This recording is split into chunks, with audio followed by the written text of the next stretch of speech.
Bismillah, assalamu alaikum wa rahmatullah. Welcome to session 2 of the Muslimah Self-Care Conference. We are with LaYinka, Sanni, self-transformation expert, and I'm sure you all know her. So LaYinka, you may take it away. I'm going to come off video, inshallah, and hand the mic to you. Bismillah. Bismillah. Assalamu alaikum, ladies. Thank you so much for coming to this session live. I know some of you are like, oh, where's my tissues? LaYinka's going to drop some truth bombs. I really hope everyone did come with a handheld mirror. That's something that I asked you yesterday during our session yesterday to bring with you, because I do want to take you through something, inshallah. But before we get started, I want to let you know that this is highly interactive. So this is, as Lisa Nichols says, I love when she says it, this is a dialogue, not a monologue. So we are going to be interacting. So make that chat box your friend. For those of you who are on Facebook, I can't see your comments. So I'm going to be relying on my Naima to read them out to me, inshallah. So to kick us off, what I'm going to be talking about really is the three dangerous myths about self-love. And before we go into those myths, I want you in the chat box to tell me, what is your definition of self-love? What does self-love mean to you? I'll just wait for you ladies to share. What does self-love mean to you?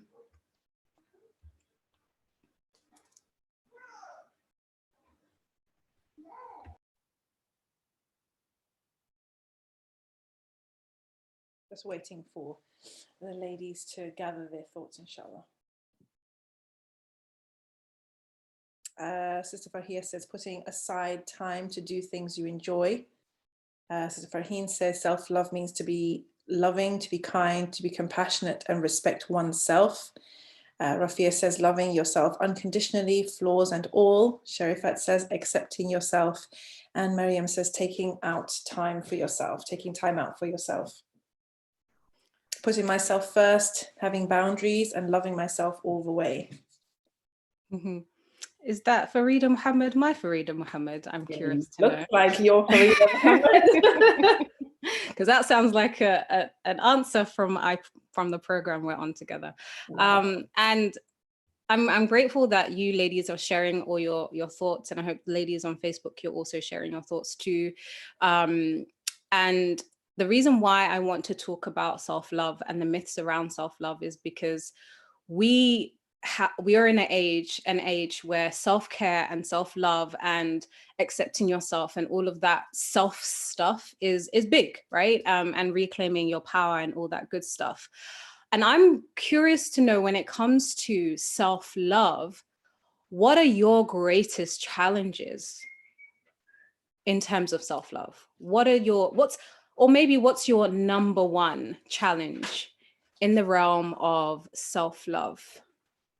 So Jamila says, finding the difference between feeding my nafs, the ego, and authenticity. Interesting that. Jamila, is that in relation to my question about definition of self-love? Is that your definition of self-love? Okay, got it. Okay, so some of the challenges are actually finding time for myself. I think he might have some inclination to what I will say about that. Forgiving myself for my mistakes, which is a big one as well. Anyone else? What's your number one challenge with regards to self-love? Letting go of baggage.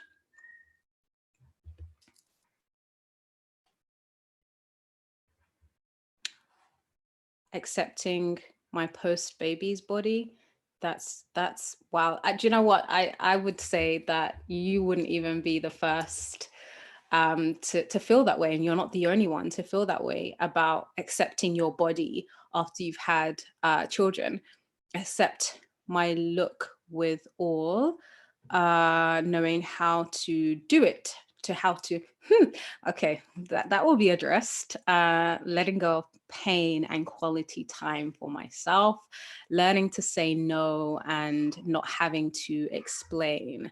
Recognize that I need to love myself. So even just the recognition of needing to love yourself is the challenge, let alone anything else outside of that. Okay. All right. So we've got a real good collection of answers there.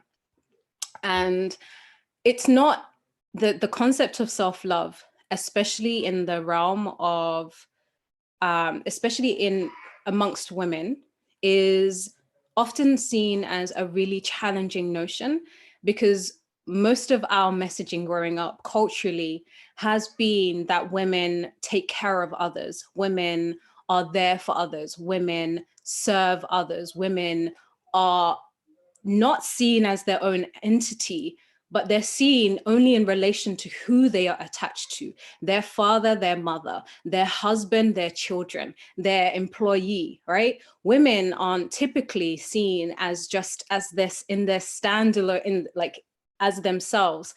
And so in this place where we're reclaiming ourselves for ourselves, there are loads of barriers and barriers, I would say, and obstacles for us to break.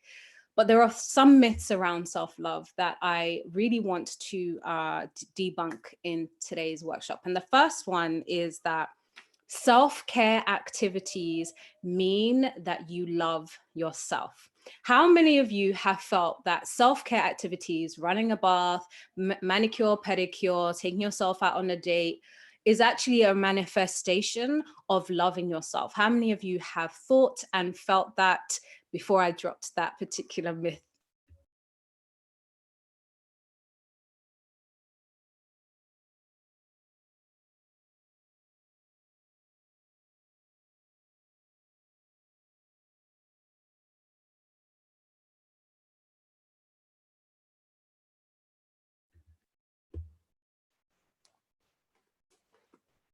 Sometimes felt that, not all the time. I did look at it that way. I feel these activities show love to the body, not the self. In Sharifat, that is interesting. Interesting. Okay, so the reason why this is a myth, right? The reason why self-care activities aren't actually a reflection of self-love. So taking care of yourself physically, taking yourself out on a date, buying yourself gifts, whatever it might be as a self-care, or even like a way, a self-love demonstration, is not actually necessarily a reflection of you loving yourself. Because there are women, and maybe you're included, who will do all the self-care activities. They will go to the spa, they'll have the facial, they'll get their nails and feet done, they will go for the massage, they will take themselves out on a date, they will make themselves a cup of tea, run the bath. And yet in the background, they still have a degree of self-loathing. They still hate, dislike themselves to a certain degree. And so you can do all those things and still find yourself in a cycle of negativity and putting yourself down, even though you're doing those things. So people often think that if I am doing these self-care activities and showing myself love, that means I love myself. It's not true. It's not true. You can do all those things and still hate yourself. You can do all those things and still loathe yourself and think you're trash and think you're worthless and think you're stupid and think you're dumb and a waste of space. You can actually still do that because it's just a matter of doing.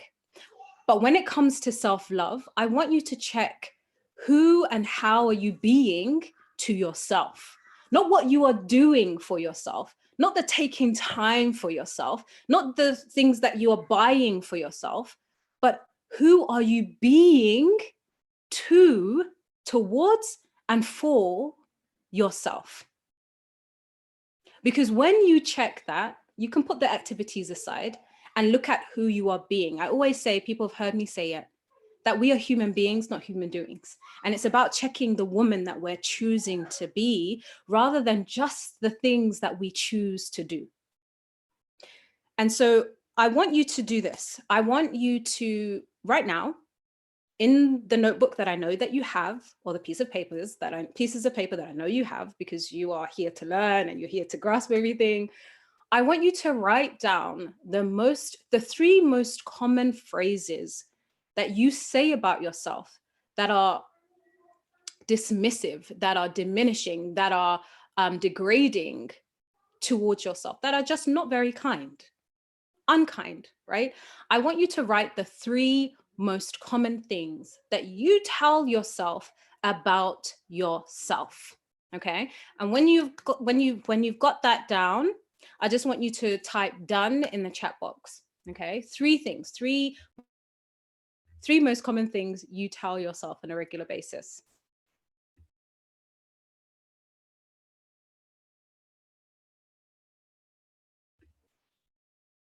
Okay, so we've got Sharifat says that one of the things is that she doesn't have control over your emotions. Okay. All right.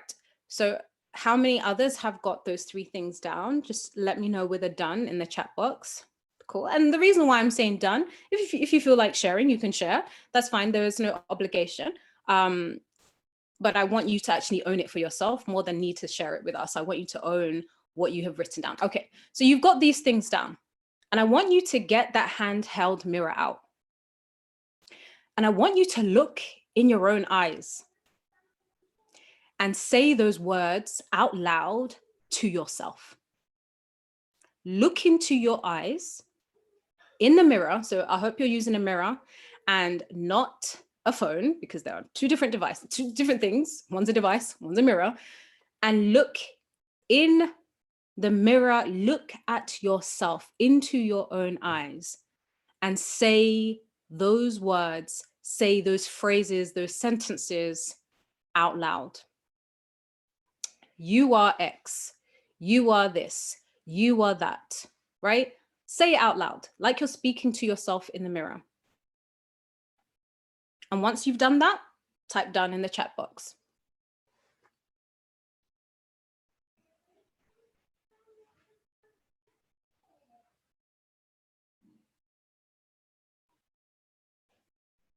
Okay. Rafia, you're the first to say done. How did that feel? How did it feel to say that, those words, those sentences out loud to yourself? Sarah or Sada, how did that feel to say it out loud to yourself? I want you to get real. Let's be real here. We're here to learn, we're here to grow, we're here to move. And we can only do that when we're honest and real.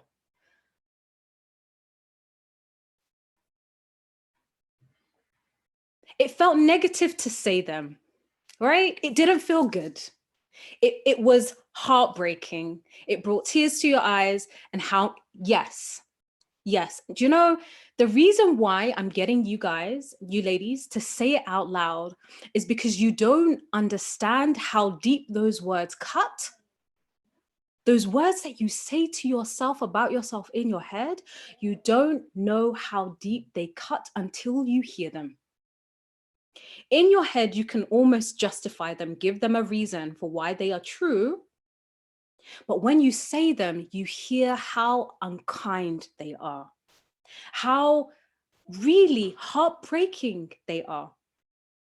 And you know that if it was a friend saying those words, you would tell her something. What would you say to a friend? If your friend said those very same things that you just said to yourself about herself, what would you tell her? What would you say? Farheen says, looking at myself in the mirror, saying those things that I wrote, I am worthless. It was worthless. It was difficult and so hard. And I looked away from myself a few times. I felt deeply hurt, right? Found it difficult after I said the first one. I won't say those things to you. You wouldn't say those things to anyone, but you say them to yourself. You say them to the person who should matter to you the most, the human being who is alive, who should matter to you the most, those are the words you're uttering to her in your mind. Right? So if your friend said that, if her friend said that, Sarah says, she would say, no, you are a capable woman, you're a beautiful human being. Farida says, I will reassure her and tell her otherwise. Ultimately, you would let her know that those words aren't true. Right? You will let her know on some level that those self-deprecating phrases are untrue, right? And yet, on some level, right now, you feel and think that those phrases are true about you. Let's get curious here. Let's get curious here. Who told you those things are true? Where did you hear those phrases that you're unworthy, that you're dumb, that you're ugly, that you can't do it, that you're not able to, that you don't have control of your emotions? Who told you that? Because you heard that from somewhere. Bingo. Bingo.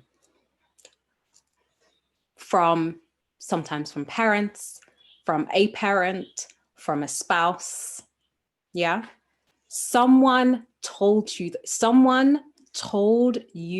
those things. At some level, you've heard it from someone and you have absorbed that, internalized that, and made that as your truth.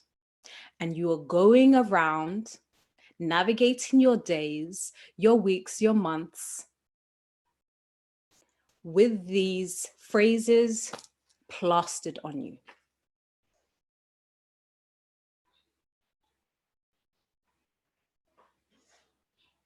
You took someone else's words to be true.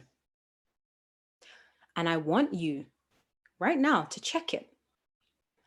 Are they true? What evidence do you have that makes those self-deprecating phrases true? What is the unshakable evidence that you have, undeniable evidence that you have that those phrases are true? What evidence do you have?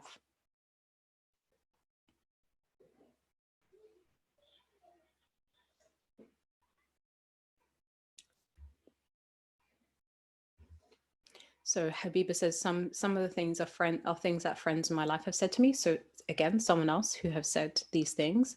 Rafia says, I just believe it was from me, but actually it wasn't, was it? Other people have said it. Yes, my love, absolutely.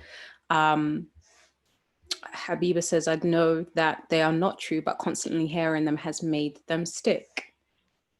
Constantly hearing them, you have decided they're true. And can you see the shift in my language there? Has made them stick, assumes that someone else did it and has made them stick. But actually, let's take ownership and responsibility, and you decided that they are true. You decided that you're useless, you're worthless, you're ugly, incapable, etc., etc. You decided that. You decided to hold onto those phrases as truth. And you know the beauty of that? And I know it can sound harsh, like, what do you mean, LaYinka? What do you mean? They said it, they made it, they da-da-da-da-da-da. You know, when you realize that you decided to make it true and you are the ones who believe it's true, you're the one who believes it's true, you have control to change that around 180. Because if it's someone else, you need to make them change that. But when you take ownership and responsibility, you are empowered with the power to change. You are empowered with the choice to choose differently for yourself. Right? Farida, you must hear the words from someone. Most of the time you've heard them, or you've taken meaning from something that's happened and decided it means that you're. So for instance, let's say that you fail an exam. Yeah. Someone might not have made a comment about that specifically, but because of maybe an expectation or something like that, you decided that that failure of the exam means that you're dumb, means that you're incapable, right? Right. So in some cases it is implicit. It's not as explicit, but you have taken that meaning on from something that's happened, right? Now you don't have evidence that is true. And the beauty of that is now you can choose differently for yourself. What would be true instead of those things that you have decided are true? You're dumb, you're stupid, you're incapable, etc. What is actually true? And let us bring Allah subhanahu wa ta'ala into the picture. Allah, Malikul Mulk, Al-Khaliq, the greatest. Who did he put on this earth when he said kun for you to be here? Did he put someone dumb? Did he put someone who's useless? Did he put someone incapable? Is that what you're saying about Allah? Surely not. So what are you saying? What's the truth here? Especially that the way you see yourself is a reflection of how you see Allah, right? So what are you saying? What is true about you, really? Allah is perfect and he has made me to be perfect in how he wanted you to be. That's really beautiful. I know your name is not Ibrahim Shabir, but I don't know what your name is. So apologies, my lovely. I know that when some of you use family members' Zoom account, it comes up as a different name to your actual name. But what is the truth? What is the truth about who you really are and how you really are? Tayyiba. Got it. What's the truth? What is the truth? Because you have evidence for the truth. Lack of relationship your lack of relationship with Allah is a reason for your low self-worth. Just because you have a lack of a relationship with Allah, does that mean that your worth or your value is trash? Let me give you an example that I always give my clients. You take a nugget of gold. Yeah. You take a nugget of gold and you chuck it into some manure or under some trash and it gets buried in the trash. Would you say that that gold has become devalued because of the trash that it's buried under?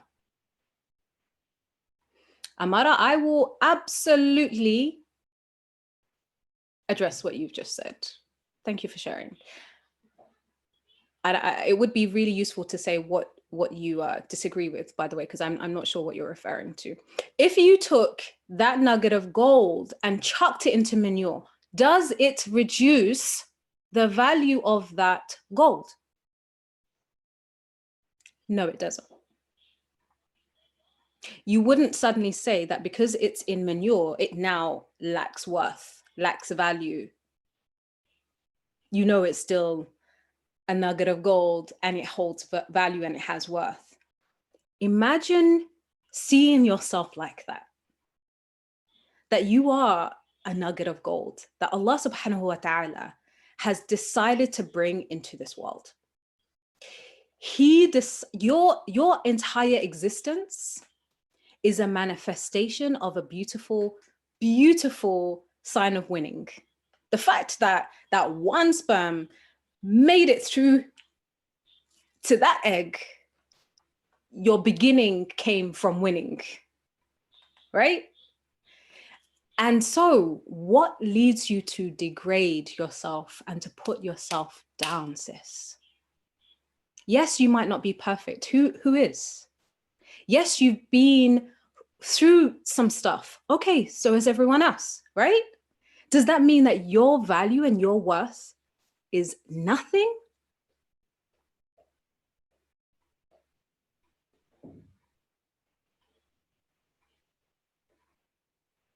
Does that mean that your value and worth is nothing because you've made mistakes, you've done some things, you've been through some things, people have said some things about you, and now that you are just trash? Really? Really?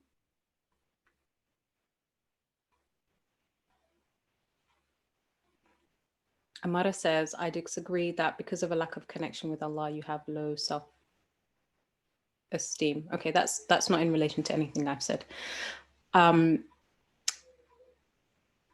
And the reason why I'm bringing this for you ladies is to see those of you especially who are engaging in self-care activities, that's not necessarily a reflection of how you see yourself. And this is an invitation for you to check in with and make shifts to the way you view yourself.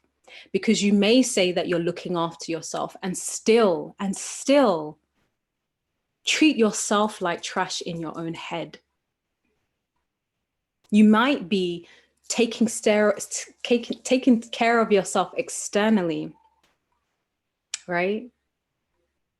But are you taking care of yourself internally in the way you think and feel about yourself, the way you see and perceive yourself?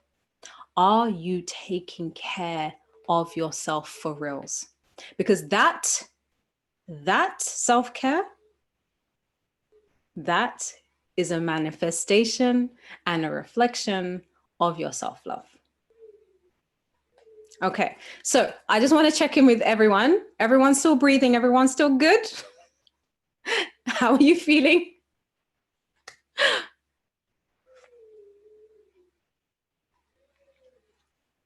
Everyone okay? Allah gave each of us unconditional worth, and it exists. And it exists regardless of what others say or our productivity or our success. I believe that, but still find it so hard to remember sometimes. You know, look at the Quran. I always love just looking at the Quran as a reflection of so many learnings and lessons that we can take in how we go about with things for ourselves. You forgetting is not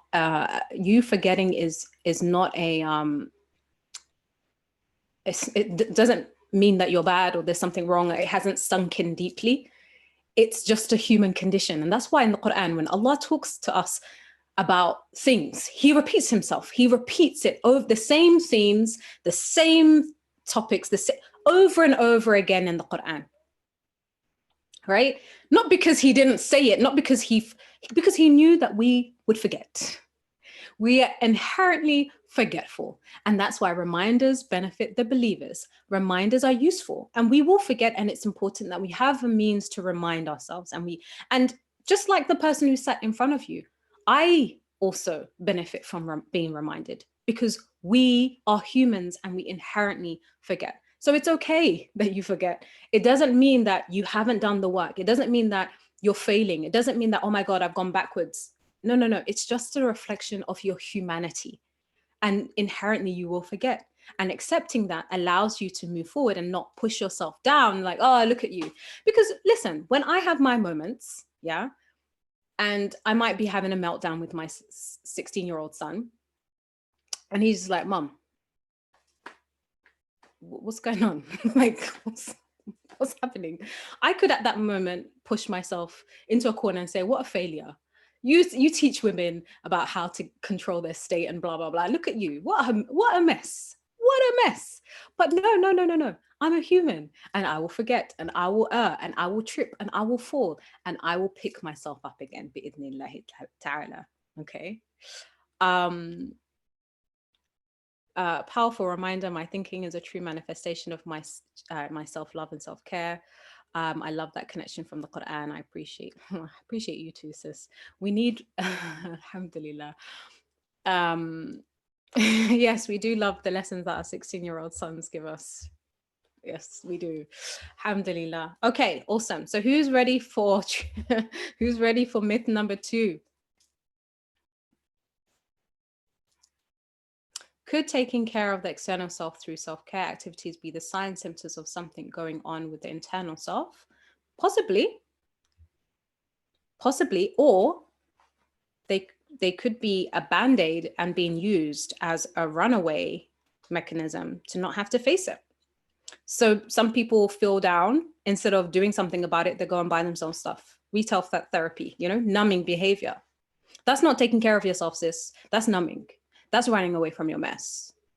That's pretending. That's hiding. So that's why I say it's never a reflection of your, you know, your self-love, because some people do self-care activities as a way of running away from actually doing the necessary work to work on themselves. Okay. So the first myth is self-care activities mean that you love yourself. Okay, so they are not a reflection. So number 2, self-love is all about telling yourself that you love yourself. Lies. It's not. You can tell yourself that you love yourself and still hate yourself. How many people have used positive affirmations?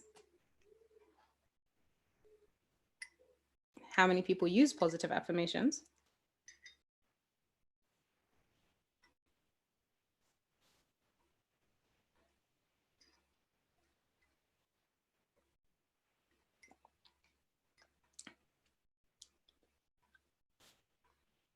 Occasionally, did it for a while, didn't change a thing, Amara. It has no effect. I feel like I'm lying to myself. I was big on positive affirmations in my teenage years. Occasionally, I use positive affirmations, not used it before me. Okay. All right, cool. Now, anyone who's done any of my programs or anything with me in the past, you'll know that I always say that positive affirmations are not enough without doing the real work. So I want you to imagine you've got a bleeding wound here, and then suddenly you come and just wrap it. What's going to end up happening to the dressing? What's going to end up happening?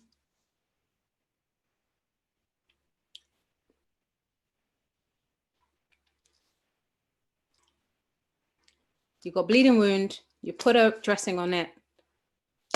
What's going to happen? It's going to seep through. It's going to seep through, right? Right?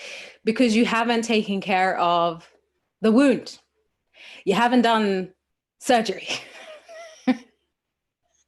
That's why my clients know that every time we have a group session, I call it LaYinka surgery, because we're going to go deep. There's no band-aids out here or bandages. You need to do the work first. You need to do the work, the internal work, the digging up the mess, coming straight from a mess, like with mess, and just using positive affirmations in the mirror. I'm awesome. I'm amazing. I'm great. I'm this, I'm that. And then your mind is like, yeah. And you feel pumped for like 3.5 seconds. Yeah. And then the real beliefs come through. Like, girlfriend, you're lying. You're lying. Lies, right?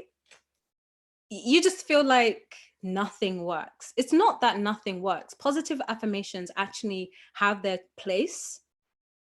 I feel like and I believe in the work that I've done it, I've seen it, that they are only surface level. They aren't the solution to the problem of your self-hatred, of your self-loathing, of your low self-esteem or low self-worth. They are not the solution. They can be part of the solution, but they are only surface level. And I want to demonstrate with this to you real quick. I want you to just say, no, don't say it out loud. I want you to just think in your mind, you're such an idiot. You're such a fool in your mind. Yeah? Over and over, just do it a couple of times. And in the chat box, once you're done in the chat box, just type done.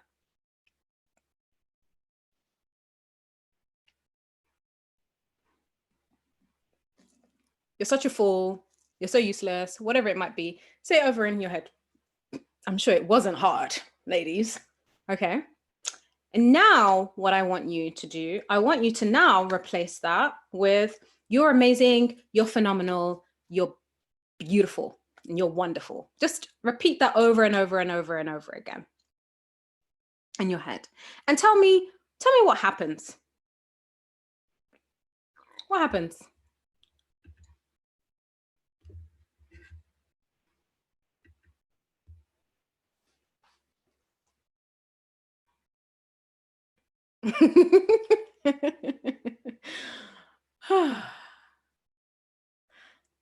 Amara she feels like laughing. They don't mix, no difference. I don't believe the positive things I'm saying. The negative things keep popping back up. Of course they do. The negative programming, the negative words will always reign supreme. Reign supreme. Right? They will always reign supreme. Your mind can't hold two opposing beliefs at the same time. The polar, the negative, the unuseful, unresourceful one will always win every single time. So no matter how much you hype yourself and say, no, I can do it, I can do it, yeah, I can do it, yes, I can do it, I can do it, that voice of doubt will come back if you allow it to. Now, I want you to allow that voice to come back. I want you to allow that, like, the mind trash to come back. And just like a radio, I want you to just lower it a little bit and make it sound like Mickey Mouse, Donald Duck, Homer Simpson. Okay? And as it sounds like Homer Simpson, Mickey Mouse, Donald Duck, just turn the volume down further until it switches off completely. And again, done in the chat box when you're done, and let me know once that's done.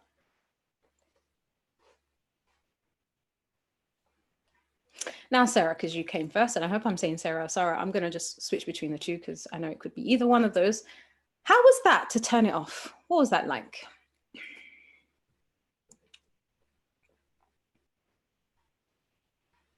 What was that like to change it a little bit and then switch it all the way down until it clicked off? What was that like for you?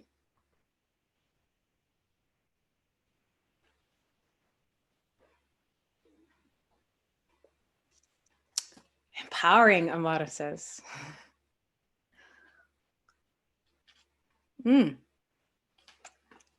Subhanallah indeed, huh?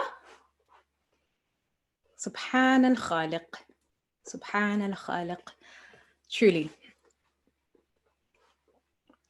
Come on, everyone. Like, you guys couldn't have like been so bewildered by that you've gone quiet. Right. So when you heard it like Donald Duck, it was like, shut up. Like, me. Don't be so dumb. Don't be so silly. Me. Right? You can't take it seriously. You can't take it seriously when it's in a different voice. It sounded absolutely daft. Rafia, I would say change who it sounds like. Change it to Donald Duck, Mickey Mouse, Homer Simpson, Bart Simpson. Change it to someone else and see how easy it is to turn it off. See, when you hear your voice, right, saying those words, you believe it because it's in your tone, it's in your voice, it's in your head, right? But when it sounds like Donald Duck, when it sounds like Mickey Mouse, when it sounds like Homer Simpson or whoever it might be, you can't take it seriously because it sounds ridiculous, and you realize actually how ridiculous those words sound. And then it's so much easier to turn it off. Now, with it off, I want you now, right? I want you now to put those good words back in. So you're amazing, you're lovable, you're incredible, you're beautiful. Bring it all back, bring it all back. Yeah, bring all of that back. And with those words back, I want you to adjust the sound adjust the tone, adjust the volume of those words so they sound like someone who loves you and cares for you deeply.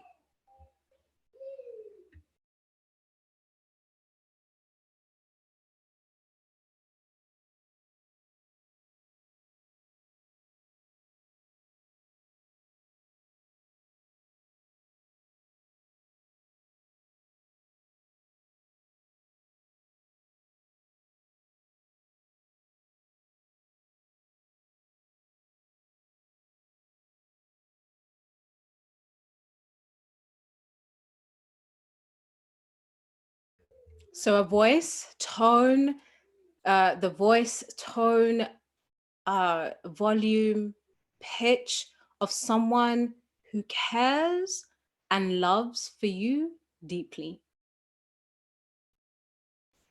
Loves and cares for you deeply. And how does it feel hearing it like that? And I'm not saying it needs to be any particular person, by the way, but you know the tone of love for you. You know the tone of care for you.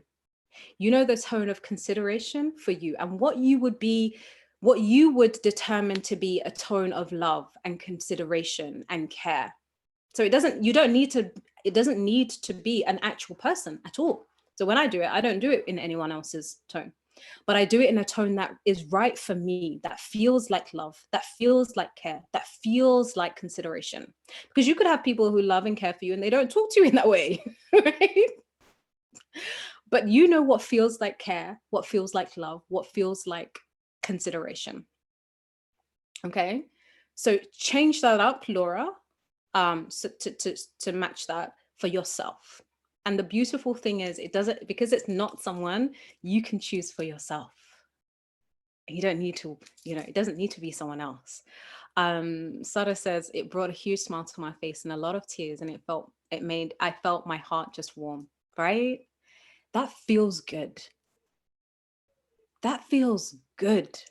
It feels beautiful. It's deeper than just a bland old positive affirmation. It's you taking care of yourself in a deeply loving way through the words that you use in your head. And I always say to people, say to clients, it's not about just aiming to override the negative with the positive. It's about actually allowing yourself to shut down that negative so that you can hear the positive. And I don't believe that's true, Tayyiba. I do not believe that you can't. And the reason why I say I don't believe that you can't is because the fact that anyone can do it is, it's Allah has given you the ability. Allah Kareem. Allah has given us the ability. There's a block, let's own there's a block there, but it doesn't mean that you don't have the ability to, which is the word can't. Can't is a reflection of ability. Can I or can't I? Allah has given you ability to do this. He's given you such great power over your own mind, subhanallah. Maybe you're not accustomed to it. Maybe there's a block. Maybe there's a part of you that doesn't even want to believe it. That might be the case. Do you have the ability to? Yes, you do. You absolutely do have the ability. Okay. So you might be struggling and finding it a challenge. That's okay. That's okay. But you do have the ability to do it. Okay. So rounding ourselves back to self-love. Self-love is not just about telling yourself that you love yourself. It's about paying attention really to what you are telling yourself. It's not about positive affirmations. It's about checking in with yourself and what you are saying about yourself, allowing yourself to use that particular tool to check in with any particular words that you might be using, phrases that you might be using, and shutting them down. Of course, it's not the real deep inner work, but it's still a tool to use to shut it down and to allow yourself to take back control. Because what we don't realize is that for most of us, these words are running on autopilot, and they're running your day. They are running your life. They are running what you are saying is possible for you. They are running what you are going for or not going for, what you are allowing for yourself or not allowing for yourself. When you tell yourself you're useless and you're worthless, you will allow people to treat you that way. When you believe that you are trash, you will allow people to treat you that way. When you believe that you aren't worthy, you won't even stand up for your rights. You won't use your voice to express your needs. So it is about checking in with what you are saying, what you are believing about yourself, because those words will be a reflection in your life, and there will be a reflection in the way people treat you. The third myth, are you ready?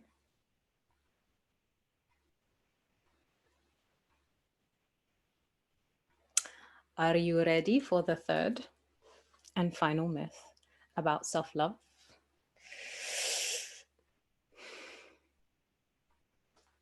Number 3, loving yourself. I'm going to address that towards the end.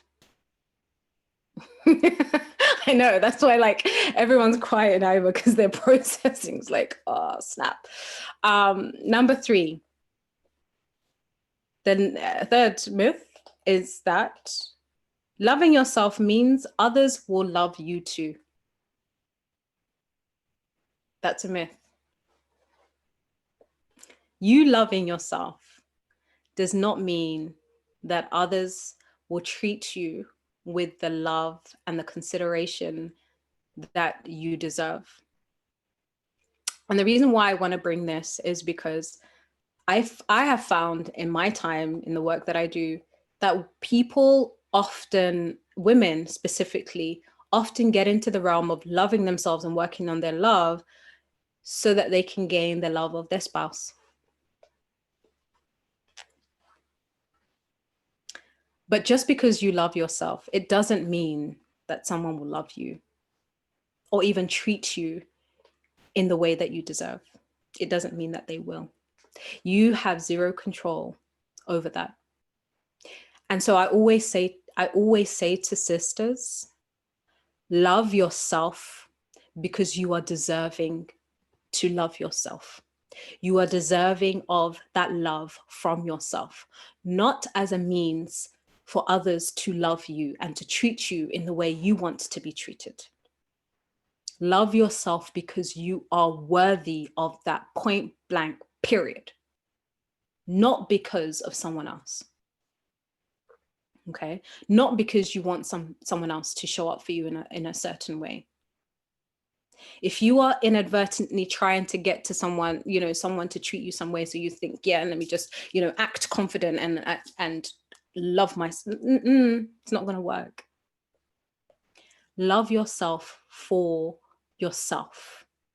Love yourself because you are worthy of it.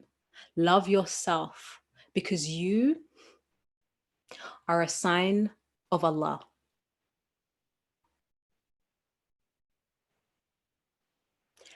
Love yourself because you are a sign of Allah subhanahu wa ta'ala.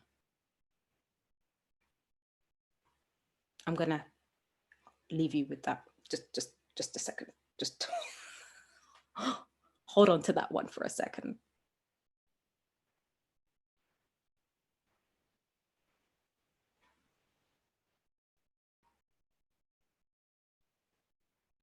Because that one there, that piece right there, that's the nugget. That is the one. Out of everything that I've shared today, you could legit just throw everything to the wall, but I want you to walk away with that specifically.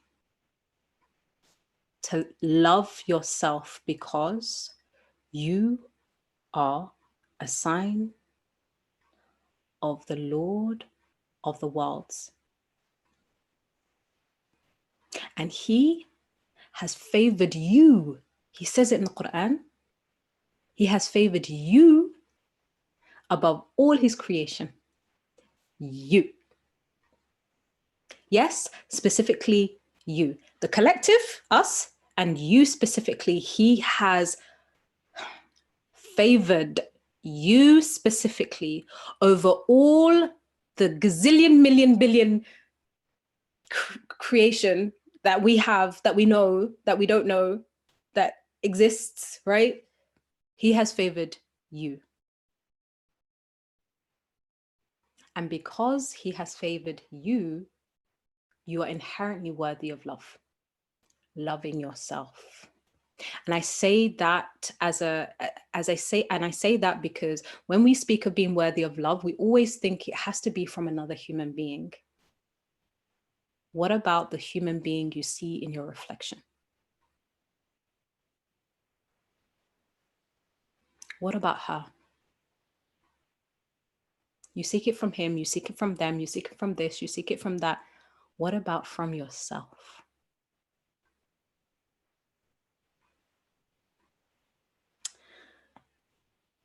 And another thing that I want to add here is people's reflection, people's treatment of you is not a reflection of your worth. How people treat you, the love or the lack of love they give you, is not a reflection of your worth and your value at all. Because people treating you like trash, you'll think that you are trash. You're not. It's people who are treating you like trash. Okay?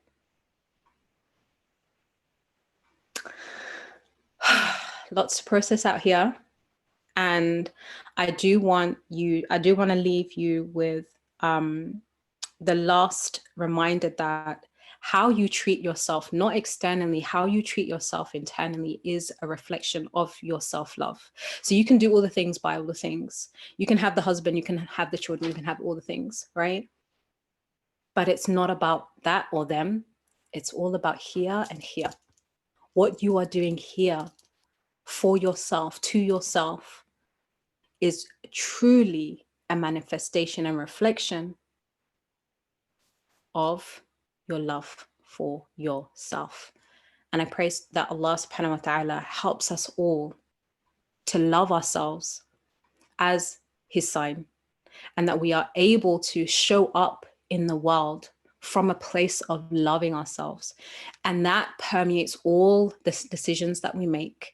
It leads to what we focus on, what we choose for ourselves, what we don't choose for ourselves.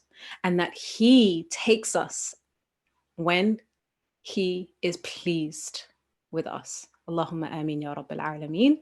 Jazakumullahu khair, ladies. It has been an honor and a privilege to have this time with you, to bring some truths, break down those myths. Alhamdulillah. Jazakallah khairan. Yeah, LaYinka, thank you so much for that, mashallah. Yeah, I think there is lots to process for everyone. So alhamdulillah, it's a good thing that there is a recording of this, and it's also available for you guys to watch in the Facebook group as well, inshallah. Any last words for us, LaYinka, before we close up this session? Just want to say jazakallah khairan for always being honest with us and being, you know, that auntie. She's not really an auntie, but you know that it has to be an auntie figure who's kind of like calling you out, you know, because this has to be, mashallah. Yeah. Yeah. I mean, I know it's like you can't really. Well, I'm not young, you know. I know I look it, but I'm not. Yeah, but you're like, I feel like you're my auntie, but you're not my auntie because you're younger than me. But still, it's the auntie energy, you know.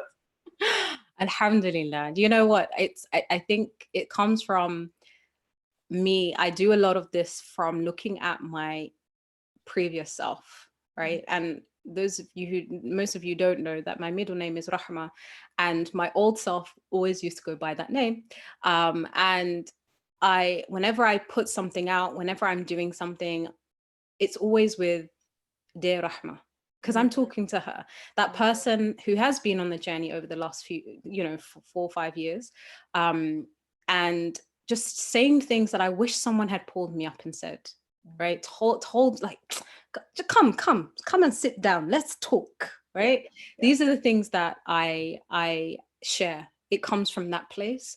And I do want to say, I know that those of you who have followed me, you know that I just spit truth. I just keep it 100. Alhamdulillah, my team and I have brought out a book of LaYinka truths, 25 LaYinka truths. that has also an audio companion, so you can hear my voice, tell you what you need to hear, you know. So if you want access to that, you can just go to layinkasani.com/truths, and that's immediately available, inshallah. It comes with, the book comes with journaling space, because I ask the questions, you know, and get you to move. Scuttles off over to the internet, LaYinka.com/truths, scuttles over secretly. Yes, ladies, y'all know you won't get that. Will you please post the link in the Facebook group for the attendees to be able to access it? And of course, we will email it out to the list as well, inshallah. Wonderful. May Allah bless all the work that you continue to do and allow you to continue to do that work. You know I love you for the sake of Allah, and I know that everybody here does as well, mashallah. Jazakallah khairan for sharing this space with us, and we love you. We love you too. I love you too. Jazakallah khairan, everyone. Take a break for the next session, inshallah, and I will see you back here for our next session. I believe it's the final session of the day. Am I right? Am I dreaming? It is the final session of today. No, we have two more today. We have Afra at 5 UK time for postpartum, and we have Sister Raisa at 7 for the divorcees. So yeah, don't miss those, inshallah, guys. We'll see you in the Facebook group. Jazakumullahu khairan. Subhanak Allahumma rabbana bihamdik, ashhadu an la ilaha illa ant, wa astaghfiruka wa natubu ilayk. Assalamu alaikum. Wa alaikum salam.